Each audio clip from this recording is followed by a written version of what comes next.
Al-Qadwa Rasulul Khuluti wa Tukinuna Agadina Sika wa Karika Ayatan Ya'alihinas wa Qalaidun Istaqi Qalbukal Jalla Lakna Anta Ilaihi Nasar wa Lakna Ilaihi Masaltu wa Hikmu Ma'akam Dinasi wa Taradana Fis Sabri wa In Afka Kalinasu wa Afka para jemaah bahwa yang dimuliakan oleh Allah Taala, alhamdulillah pada malam ini kita kumpul berapa lama? 3 minggu ya. Ya kemarin saya tidak bisa di kajian karena kemarin posisi lagi di Serang.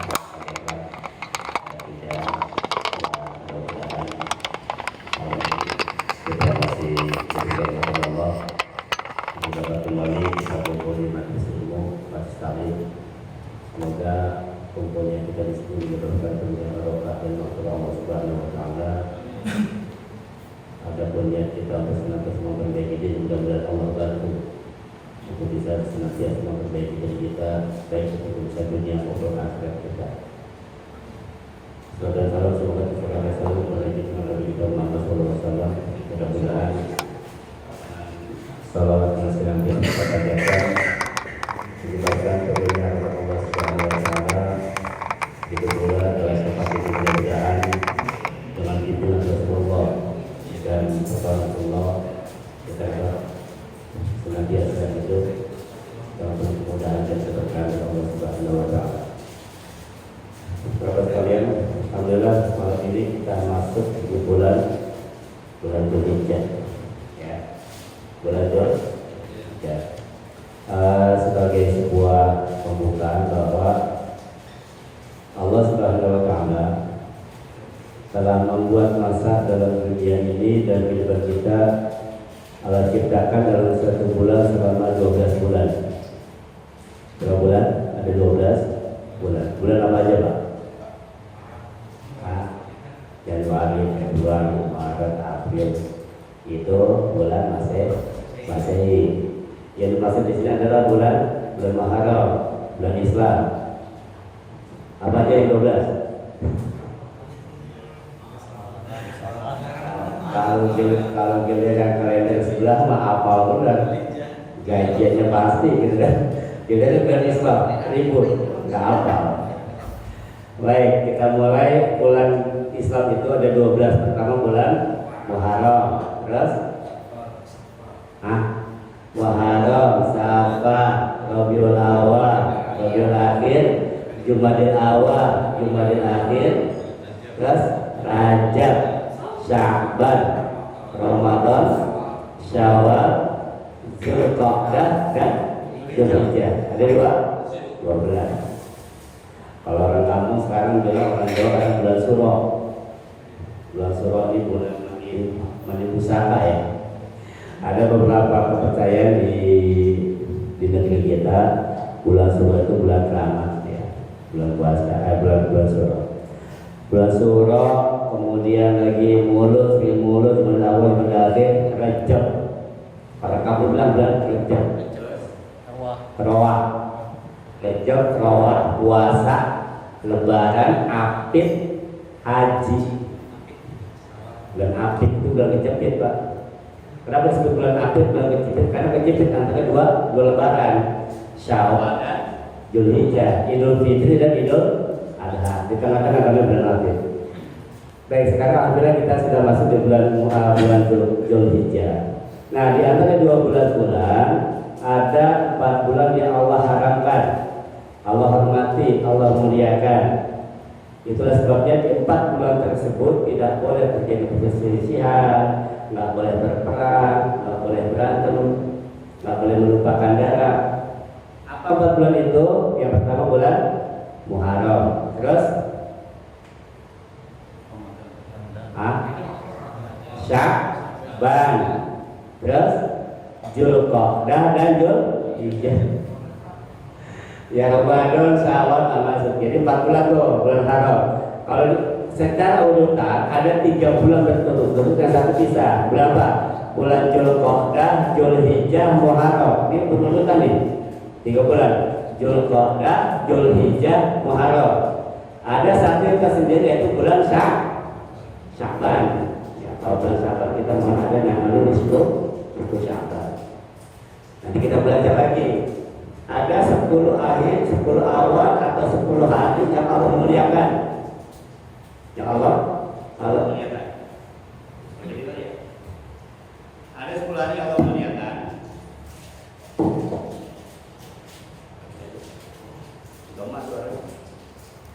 Ada 10 hari Allah muliakan dari 20 dari tahun-tahun itu. Ya, nanti kita mana ada yang namanya 10 akhir Ramadan. Ya, ada 10 awal Dzulhijjah, ada 10 awal Muharram. Nah, ini 10 hari yang Allah muliakan, Allah berikan kelebihan-kelebihan, Allah berikan fadilah buat kita kaum muslimin yang mau meningkatkan ibadahnya. Nah, kebetulan sekali sekarang kita masuk dalam bulan Dzulhijjah. Ini masih 10 awal. 10 awal bahwa nanti ada fadilah-fadilah, ada amal-amal tertentu yang kalau kita kerjakan kata Rasulullah, ahabbu ilallah. Allah lebih mencintai kita melakukan amal soleh ketika 10 awal Dzulhijjah. Ada kalimat ahabbu, Allah sangat mencintai. Di hari lain kita beribadah, kita beramal soleh, pahala dapat.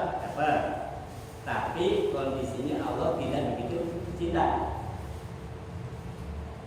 Baca Quran, pahala dapat, tapi Allah tidak terlalu cinta. Nah, tetapi pada awal Dzulhijjah ini ada amalan-amalan kalau kita kerjakan bukan cuma dapat pahala, tapi Allah pun cinta kepada kita. Kapan? Ya sekarang. Dimulai kemarin tanggal 30 atau tanggal 1, ini kan beda ya antara Kemenak sama Muhammadiyah. Nah, ini beda tanggalan. Nah, terlepas dari itu, amal apa yang bisa kita lakukan selama 10 awal? Itu Rasul sebutkan dalam sebuah hadis, ada kita kerjakan, nanti kita bahas ya. Nah, dimana kalau amal soleh itu kita kerjakan, maka Allah sangat cinta kepada kita. Menurut para ulama, kalau Allah cinta kepada hambanya, maka Allah ridho kepadanya. Ridho kepada itu ya. Jadi Allah ridho kepadanya. Nah, ketika Allah ridho kepadanya dan dia meninggal, jaminannya surga. Kalau dalam Al-Quran disebutkan radhiyallahu anhum wa raddu'an. Allah ridho, dia pun ridho. Ya, semoga nanti kita bisa mengerjakan amal soleh apa saja yang dianjurkan di bulan Dzulhijjah ini agar apa? Bukan cuma pahala yang kita dapatkan, tapi juga kecintaan Allah Subhanahu wa Ta'ala. Insya Allah ketika kita melakukan amal soleh tersebut, kita meninggal dunia, kita wafat, jaminannya surga. Jika wafat, kalau mati, jadi mulai tanggal 1 Dzulhijjah sampai tanggal 10 Dzulhijjah kita gunakan waktu sebaik mungkin untuk amal soleh. Baik, nanti kita bahas sedikit tentang Dzulhijjah dan Idul Kurban serta Idul Adha. Ini penting kita bahas karena sebentar lagi kita akan melakukan ibadah Idul Kurban. Namun sebelum itu, sebagaimana biasa, kita kaji dulu kajian kita bisa baik, setelah kita bahas selebihnya untuk masalah mengayak materi.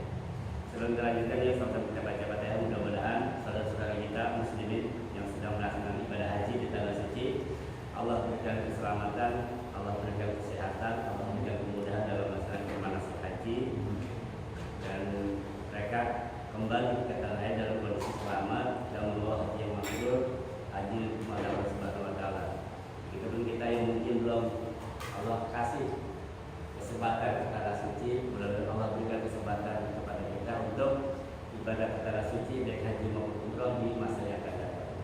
Kita doa juga kepada saudara keluarga kita, saudara-saudara kita yang sedang sakit, mudah-mudahan Allah sembuhkan penyakitnya, dan juga yang sedang susah, kesulitan baik keuangan maupun urusan-urusan kita, mudah-mudahan Allah melunasi hutang kita, Allah memudahkan urusan-urusan kita, dan Allah senantiasa memberikan maghfirah dan inayah kepada kita dan keluarga kita. Kalau kita meninggal dunia, mudah-mudahan kita meninggal dalam keadaan husnul khatimah.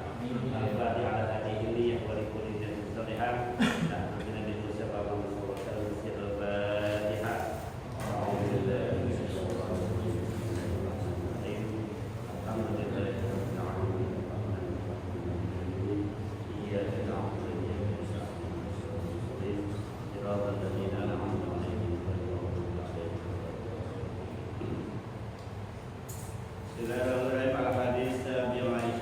Hadis yang ke-27, kebajikan dan dosa.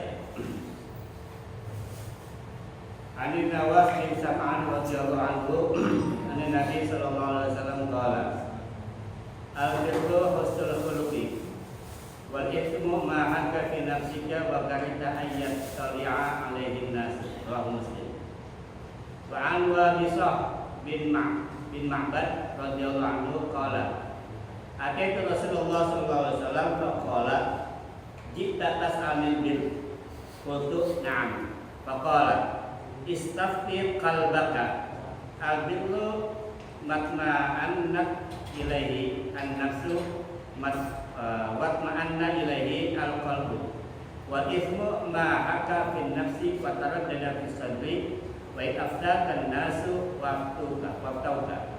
Hadis hasan dengan di Musnad Al-Imamain Ahmad bin Hanbal wa Tirmidzi wa Darimi bisnadin hasan. Dalam hadis 27 ini pengarang kitab yaitu Imam An-Nawawi dalam hadis 27 ini memasukkan dua hadis sekaligus.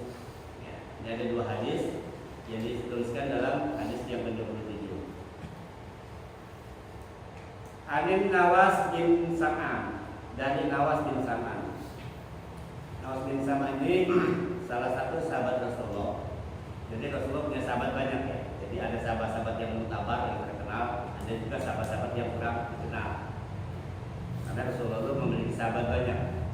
Dikisahkan bahwa ketika Rasulullah meninggal dunia itu sahabat yang tersisa itu ada kurang lebih 124.000 sahabat.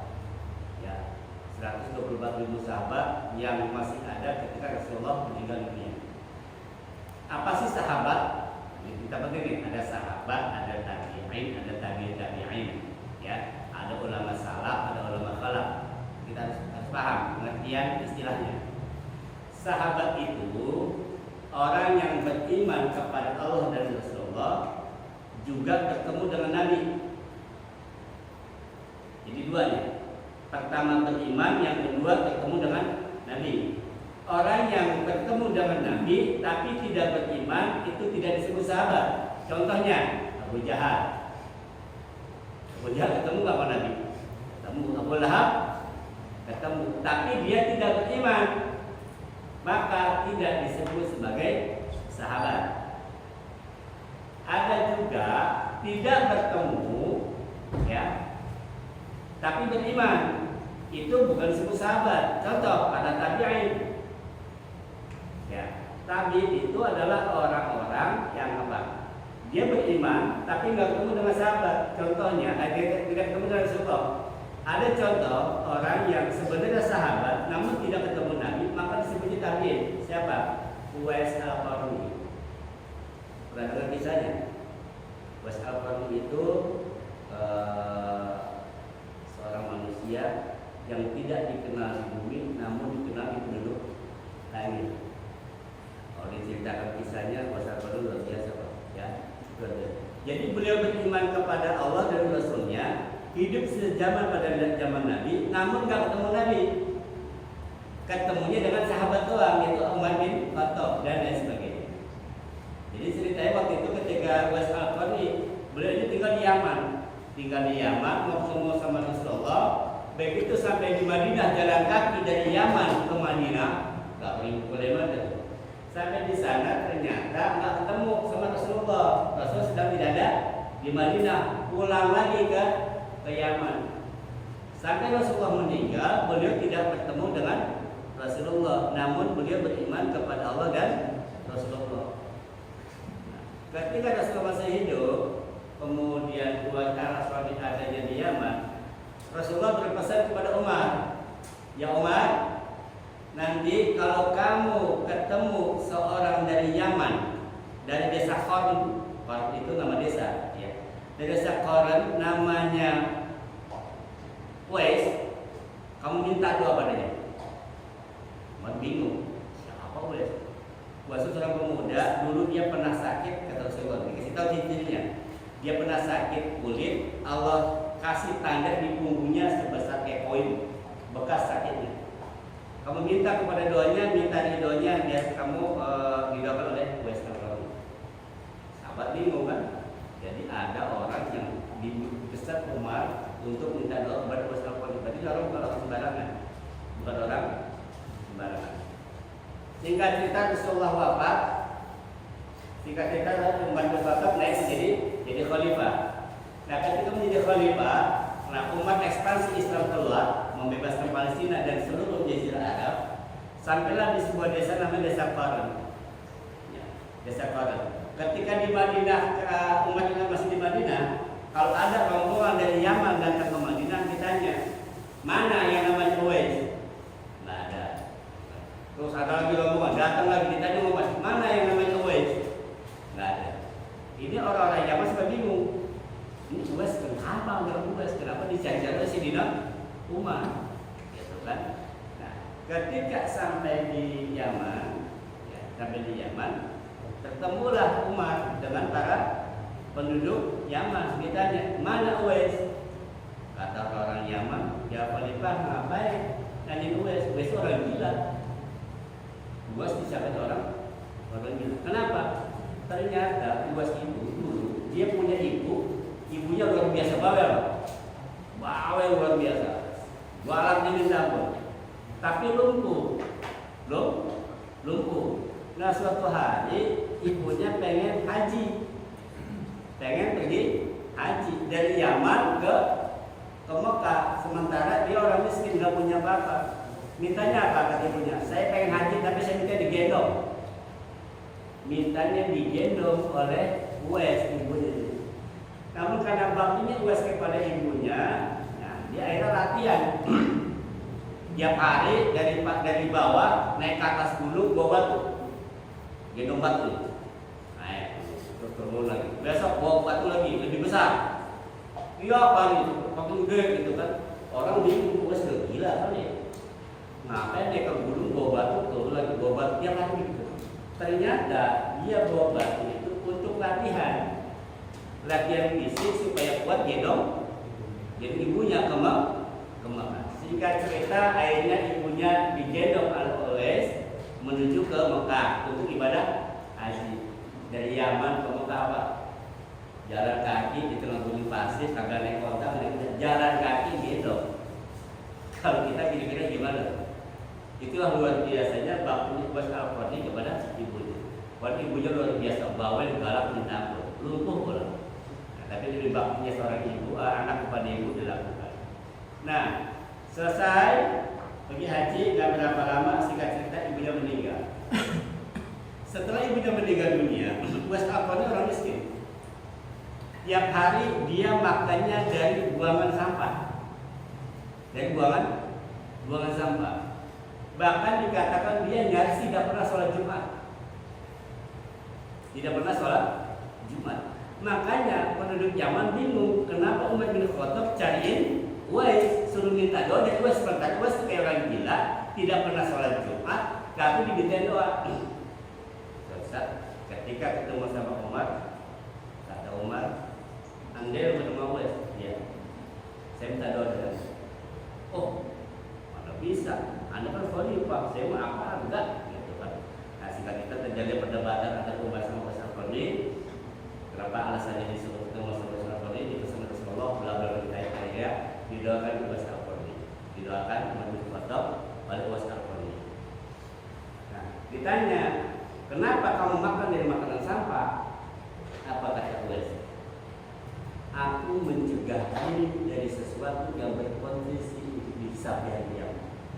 Maksudnya, kalau saya beli di pasar itu makanan yang bakal dibutuhkan orang, dan saya tidak mau pegang uang karena uang yang saya miliki akan berpotensi dihisap oleh Allah.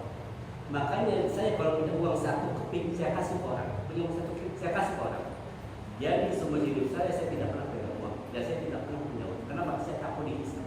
Kata siapa? Wes, luar biasa, luar biasa. Pantas penduduk langit itu selalu kepada Wes Apollo. Itu yang pertama. Jadi kenapa ngambil dari tempat sampah? Kalau yang ngambil dari tempat sampah itu ini sudah pasti halal. Kenapa? Karena yang punya saja sudah membuang, udah nggak kepakai. Makanya saya makan ini udah pasti halal. Beda kalau masih di toko. Makanya saya makan makanan dari buangan sampah orang-orang yang tidak dimakan makanan. Terus kenapa kamu nggak sholat Jumat? Saya punya baju cuma 1. Kalau saya pakai Jumat orang akan jijik pada saya. Akhirnya orang nggak bisa sholat Jumat. Dia bagus, mungkin saya nggak sholat Jumat. Kenapa? Saya nggak mau punya baju. Kalau baju saya punya 2 saya kasih orang. Punya 2 saya kasih orang. Kenapa? Saya takut baju saya 2 yang 1 ini bisa. Luar biasa. Itulah Wes Al-Qarni. Seumur hidupnya dia tidak pernah pegang uang dan tidak pernah punya baju. Makanya beliau adalah salah satu walinya Allah, salah satu kekasih Allah yang Allah utus ke muka bumi untuk memberikan nasihat buat kita, orang-orang yang senang bisa mengumpulkan harta. Tuh lihat Wes Al-Qarni. Luar biasanya bakti sama ibunya, saat urusan dia sendiri dia nggak pikirkan, dia hanya memikirkan ayat. Itulah Umar masih beristighfar dan bertasbih minta ampun kepada Allah dan minta didoakan oleh Wes Al-Qarni. Makanya disebutkan oleh Rasulullah bahwa ada seorang pemuda yang dikenal di penduduk langit tapi tidak kenal di siapa? Wes Al-Qarni. Dari cerita ini kita bisa ambil kesimpulan. Kalau kita mah kadang-kadang ya kagak punya duit aja deh, lu puyeng. Deh, duit dikasih juta lagi nah, duit dikasih juta udah pusing. Wes Al-Qarni punya duit malah dibuang. Itulah bedanya keimanan kita dalam keimanan sahabat. Ya. Rasulullah SAW dijelaskan dalam sebuah riwayat. Rasulullah itu nggak bisa tidur kalau di bajunya ada uang. Rasulullah nggak bisa tidur kalau di bajunya ada uang. Artinya Rasulullah nggak pernah nyimpan duit di rumah. Ada uang, kasih. Ada uang, sedekah. Lah kita mah kadang-kadang boro-boro ya. Makanya jauhlah keimanan kita dibandingkan keimanan sahabat dan Rasulullah. Wajar kalau mereka itu masih surga, Allah ridho. Nah kita ya mungkin kalau Rasulullah mah jauh lah ya. Itu Rasulullah nggak bakal kita bisa. Itu Wes Al-Qarni ini kita nggak bisa. Jangankan Wes Al-Qarni, dan kita mah kadang-kadang nggak punya duit aja masih pusing. Duit masih ada nih, masih punya duit, masih pusing juga. Aduh 3 juta, kok masih bulan ya? Ada masih lama, padahal masih lama. Itulah kita bedanya kita dengan sahabat. Belum lagi hisab kita.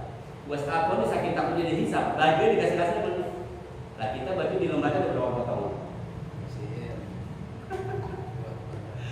Makanya kalau kita lihat cerita sahabat lah, cerita sahabat luar biasa. Itulah salah satu kenapa sirah itu kisah-kisah menjadi pelajaran tersendiri sebuah iktibar buat kita.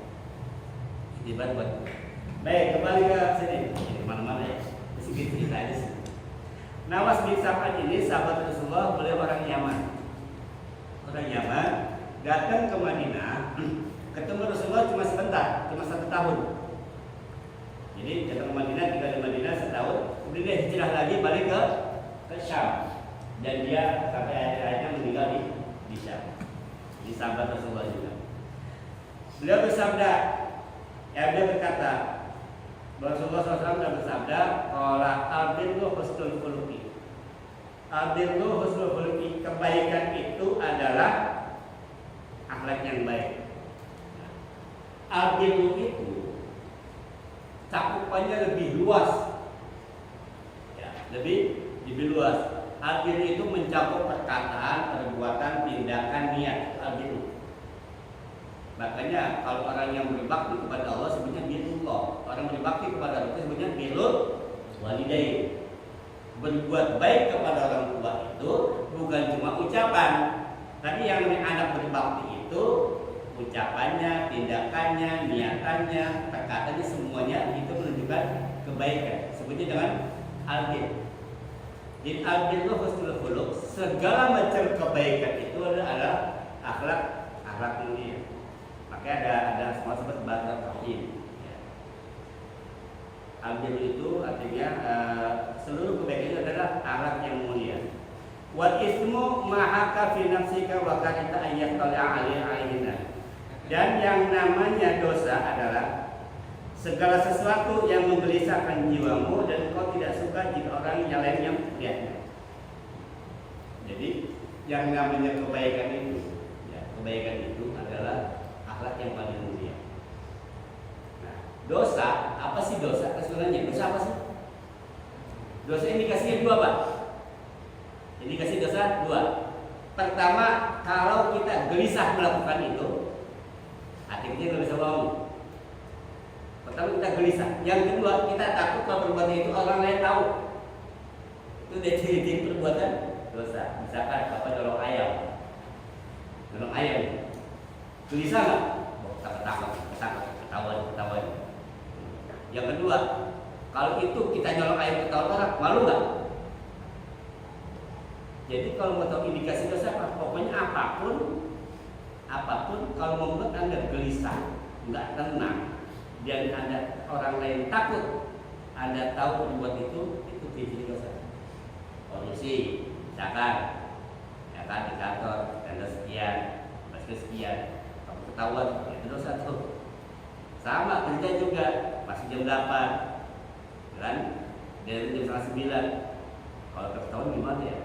Maka ada telepon absen dong, takut ketahuan itu adalah korupsi waktu. Jadi apapun yang menggelisahkan hati kita, yang membuat hati kita nggak tenang dan orang tahu, kita takut orang itu tahu, itu adalah ciri-ciri perbuatan dosa. Jadi menurut hadis ini ada dua. Yang pertama, perbuatan baik berbakti adalah sumber dari segala akhlak yang mulia. Yang kedua, dosa itu bisa dideteksi. Bagaimana deteksinya? Deteksinya adalah ketika kamu melakukan sesuatu perbuatan, kamu nggak tenang, kamu nggak nyaman, kamu gelisah, kemudian orang lain takut perbuatan itu diketahui orang, itulah ciri-ciri perbuatan dosa. Apapun jenis itu hanya sebuah deteksi. Ada dosa-dosa yang memang sudah pasti dan nggak boleh dikerjakan. Contoh, kalau dosa-dosa yang sudah pasti. Contoh, misalkan minum keras, semua sudah pasti. Ya, sudah pasti. Kemudian lagi berzina, mabuk, kemudian makan daging babi dan lain-lainnya, mencuri, membunuh, itu adalah jelas dosa. Tapi ada dosa-dosa yang kadang-kadang kita nggak paham. Ini dosa apa enggak ya? Salah apa enggak ya? Itu nanti kita akan masuk dalam kategori hadis yang kedua. Kalau dalam kondisi syak itu seperti apa? Nah, ini di hadis yang kedua berikutnya. Kemudian hadis yang kedua, wa Bishr bin Ma'bad. Nah, wa Bishr bin Ma'bad ini beliau sahabat Nabi, sama dari Syam juga, ya. Ketika beliau datang ke Madinah masuk Islam, kemudian beliau hijrah ke Kufah Irak. Beliau masih tahun ke-9 Hijriah. Beliau dari Kufah kemudian ke Syam, balik pulang kampung, lalu meninggal di kampung yaitu di Syam. Nah, suatu saat Ma'bad radhiyallahu anhu, wa Bishr bin Ma'bad datang ke Rasulullah. Kita nyampe ke Rasulullah, aku datang ke Rasulullah. Qala Rasulullah bersabda, "Jita tasalu anil bir." Kamu datang mau menanya tentang albir, tentang kebaikan. Jadi ada sahabat datang, begitu nyampe Rasulullah sempat mau nanya kebaikannya. Kalau kita gitu bahasanya, mau nanya kebaikannya. Nah, inilah salah satu mukjizat Rasulullah. Mukjizat Rasulullah adalah beliau bisa tahu apa yang akan terjadi dan apa yang akan terjadi pada orang lain. Kita dalam mukjizat. Coba kalau bapak saya datang, tahu nggak mau ngapain? Tahu kan nggak mau. Tapi Rasulullah ada orang datang ke beliau, itu Rasulullah tahu mereka mau ngapain atau mau nanya apa. Itulah salah satu mukjizat Rasulullah. Jita tas'alu 'anil bir. Kamu datang untuk bertanya tentang kebaikan. Qultu na'am. Betul ya Rasulullah, saya mau nanya tentang masalah kebaikan. Kata Rasulullah apa? Faqala istafti qalbaka. Minta fatwalah kepada hatimu. Kata Rasulullah. Istafti, minta fatwa, minta petunjuk qalbika kepada hatimu. Al-birru apa? Al-birru matma'annat ilaihi nafsu. Nah, kata Rasulullah, bertanyalah kepada hatimu sendiri. Kebajikan adalah sesuatu yang membuat jiwa dan hatimu tenang. Jadi kalau kita pengen tahu ini perbuatan baik apa enggak, halal apa, tanya ke hati. Tapi kembali lagi, kalau sesuatu yang halal itu sudah jelas, harus sudah jelas. Kita bahas pakai innal halala bayyin wa innal harama bayyinun. Kalau halal haram sudah jelas, jadi nggak usah nanya ke hati, udah langsung putusin. Mabok udah haram, nggak usah tanya ini mabok haram apa kagak, haram apa kagak. Itu tidak mabok Pak, udah pasti haram. Sedekah, nggak usah bakalan, ya kalau usah ditanya lagi, itu mah udah pasti pahala. Nah tapi pada sesuatu yang kita ragu, kita syak dalam hati kita, tanyain hati kita. Ini kalau kita ngomong begini kira-kira orang tersinggung. Ngomong boleh kan? Tapi kalau kita ngomong kira-kira orang tersinggung nggak? Tanya hati. Kemudian kalau kita kasih ide gini kira-kira ada manfaatnya nggak nih? Kalau ada manfaatnya orang bisa baik, ini berarti namanya kebaikan. Ya tanya hati kita itu nggak pernah bisa bohong. Kenapa? Karena kolbun itu isinya cuma satu Pak. Kolbun itu isinya cuma Allah. Seharusnya kita isi hati kita dari Allah. Nah ketika sesuatu masuk ke dalam hati kita, Allah minggir. Allah keluar dari hati kita. Misalkan kita tidak pernah berzikir, tidak pernah ibadah dan sebagainya, ya kan? Akhirnya Allah keluar, yang masuk ke dalam hati kita Pak. Hasud, sirik, tongkit, macam-macam nih.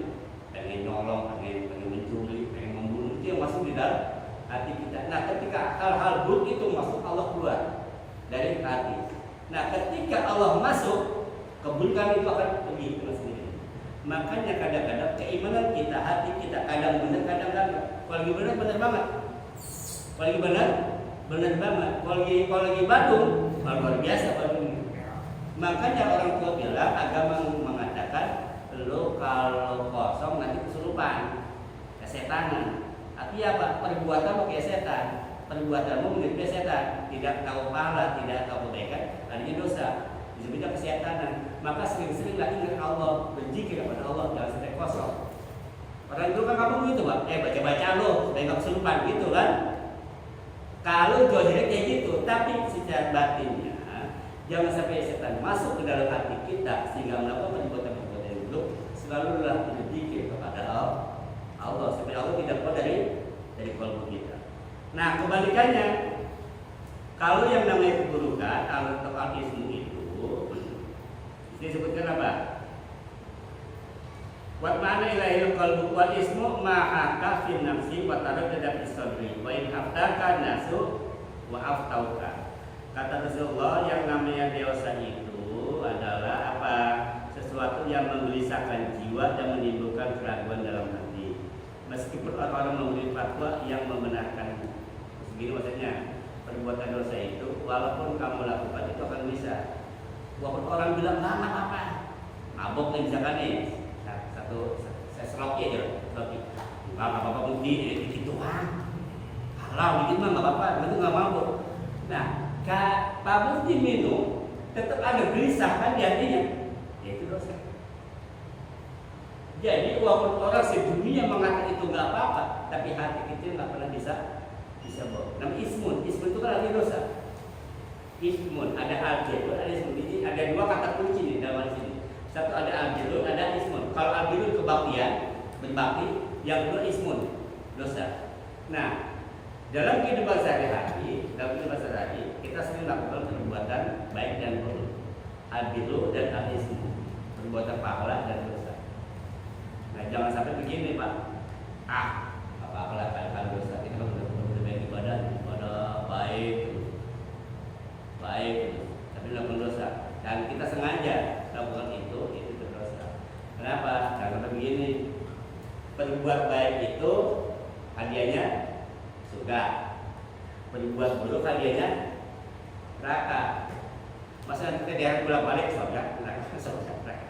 Artinya makanya kata Rasulullah di hadis yang kemarin kita sudah bahas, wa bi'is sayyi'atal hasanata tamhuha. Kalau kita suatu saat lalai, khilaf, ya kan, berbuat dosa, berbuat buruk, wa bi'is sayyi'atal hasanah, iringi dengan perbuatan baik, bertobat, beristighfar, bersolat. Kenapa? Biar kotoran dosa itu menutupi, ya, bisa terhapus, ya, bisa apa? Bisa mendatangkan pahala. Itu sebut dengan waqi sayyi'atal hasanah yang sudah kita bahas kemarin. Nah, itu dari yang di sini yang pertama, bahwa kebaikan itu, kebaktian itu, berbakti itu adalah sumber segala kebaikan. Ya, husnul khuluq, akhlak yang mulia. Nah, perbuatan buruk, dosa itu adalah apa sih dosa? Bahwa perbuatan baik dan buruk itu bisa dideteksi oleh hati kita. Jadi inti dari sini, perbuatan baik dan buruk bisa dideteksi oleh hati. Nah, sesuatu yang meragukan itu tanyakanlah pada orang yang paham. Misalkan ini perbuatan baik apa enggak ya, buruk apa enggak ya. Nah, itu namanya syubhat. Dan kita bahas kemarin pada hadis yang beberapa bulan yang lalu. Innal halal bayyinun wa innal harama bayyinun wa ma bainahuma masybuhatun. Halal jelas, haram jelas. Nah, yang sama-sama remang-remang ini namanya syubhat. Ketika kondisi syubhat hati kita ragu atau syak, apa kata Allah dalam Al-Quran? Fas'alu ahla dzikri in kuntum la ta'lamun. Tanyalah ahlinya kalau kita nggak paham. Kalau masalah elektronik, tanya pada ahli elektronik. Kalau nggak paham masalah mobil ini saya bongkar apa enggak ya, baunya buka apa enggak ya, ragu, tanya sama montir. Jangan cuma kiai, jangan salah orang. Masalah hukum agama tanya ke ustadz kiai, masalah teknis tanya kepada ahlinya. Al-Quran bilang fas'alu ahla dzikri, bukan fas'alu ila ulama. Awas jangan salah. Al-Quran bilangnya fas'alu ahla dzikri in kuntum la ta'lamun. Tanyalah pada ahli dzikir. Ahli itu yang selalu mengulang-ulang, artinya ahlinya yang profesi di situ. Tanya ahlinya kalau nggak paham. Itu perintah Allah menurut dalam Al-Quran. Agar apa? Agar kita tidak ragu, tidak syak, menyebabkan kita nanti terjerumus dalam sesuatu yang buruk. Ya. Itu